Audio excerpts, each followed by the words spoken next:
votre prochain séjour en famille ou entre amis, le domaine du Berceau de Moïse vous accueille. Situé dans un lieu calme et une végétation luxuriante, le Berceau de Moïse vous propose des appartements tout confort, du T2 au T4, climatisés avec une magnifique terrasse. La détente est assurée autour de sa piscine et de son jacuzzi. Réservation au 05 90 81 64 28 ou au 06 43 87 30 15. Possibilité de privatiser le domaine pour vos événements familiaux et professionnels. Martinique Actualité. Nous sommes à Loswiguier, Rivière-Pilote, pour cette arrivée de la 6e étape du Tour des Yoles de la Martinique. Du Tour de la Martinique des Yoles, il faut être précis avec Daniel Diaz. Voilà, c'est très très important. Alors évidemment, nous avons eu cette étape avec beaucoup de monde, un public toujours merveilleux, un public aussi en toute sécurité, tout se passe très bien. Daniel Diaz, d'ailleurs, qui se trouve aux côtés de quelqu'un qui a travaillé sur une radio qu'on connaît très très très bien et qui va nous présenter. Alors Daniel, quel est l'impact d'une telle manifestation? On parle des Yoles pour la Martinique. Alors c'est un impact assez important, notamment socialement, mais également économiquement parlant. Et puis c'est une étape, on va dire, de transition après notamment la période sanitaire que nous avons vécue en Martinique.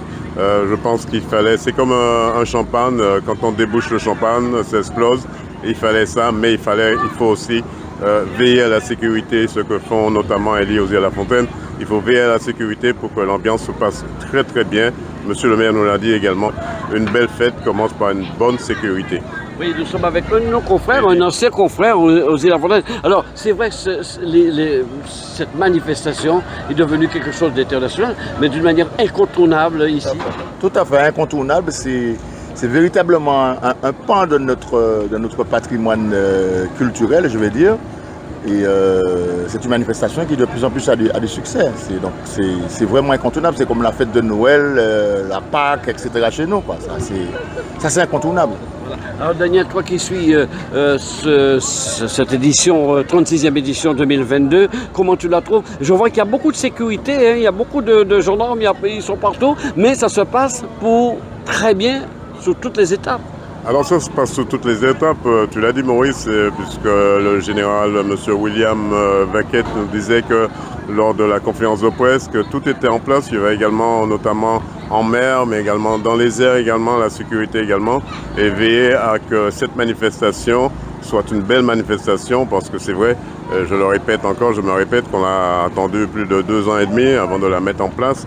Alors c'était aussi une façon aussi de montrer à la population que c'est pas terminé la pandémie. Il faut qu'on soit logique, hein, c'est pas terminé, mais ça peut permettre aux gens de se retrouver également. Alors, des impressions sur cette édition avec une grosse bagarre, il y a l'UFR Chamflore, il y a Rosette, et la vente. Alors, ce qu'il faut expliquer, parce qu'il y a des personnes qui ne savent pas, en fait, rien n'est jamais gagné, hein, tout peut être renversé à tout moment. Le Tour des Yoles, c'est comme un jeu de cartes, hein. Tout peut marcher bien, tout peut mal fonctionner. Regardez, l'UFR Chamflore a perdu. A eu pas mal de mal à entrer dans l'étape de Trinité-Saint-Pierre, tandis qu'après le prologue, il est arrivé vraiment longtemps avant Rosette, et après Rosette a repris la place. Alors voilà, c'est une petite bagarre entre le Robert et le François, mais bon, ça reste bon enfant aussi, Maurice, ça reste bon enfant, mais c'est une belle bagarre, et puis c'est plutôt pour les coursiers qui font un travail remarquable. Quand il n'y a pas de vent, on a vu du côté de Bellefontaine, il n'y avait pas de vent, il fallait avancer à la godille, ça s'appelle, avec des petites bassines. Il faut avancer à la godille quand il n'y a pas de vent, et puis après, quand il y a le dessalage, il faut aller remettre une autre voile, ça fait perdre du temps énormément. Voilà, et puis beaucoup de gens pour la sécurité, tout se passe très bien ici. Hein. Oui, ça s'est très bien passé, hein, en coordination avec les services de gendarmerie, la police municipale de Rivière-Pilote, les pompiers et la sécurité civile.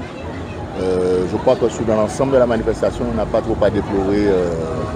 Ça s'est passé super bien. Et d'ailleurs, il semble que depuis le début du tour, que ça se passe un petit peu comme cela. Voilà. Super. Alors, on a une idée pour l'arrivée demain? Alors, pour l'arrivée, ça va être compliqué, Maurice, parce que l'arrivée, elle est tellement... La victoire, aucune idée? La victoire, c'est vrai, je ne peux pas faire de pronostic. Pas de risque. Puisque c'est vrai, nous, en tant que médias, on suit un peu le tour, mais on a déjà eu les 2 sons de cloche avec le François et le Robert, et je sens que Mérine va vouloir rentrer chez lui au François demain. Alors il faut tout, et notamment Rosette Orange aussi voudra rentrer également au François. Alors ça va être une belle bagarre demain. Je rappelle que demain on part ici à Rivière-Pilote à Lens-Figuier pour rejoindre la commune de François. Ça va être très chaud, difficile à passer également la table du diable. Pas mal de petits crus à passer, ça va être difficile.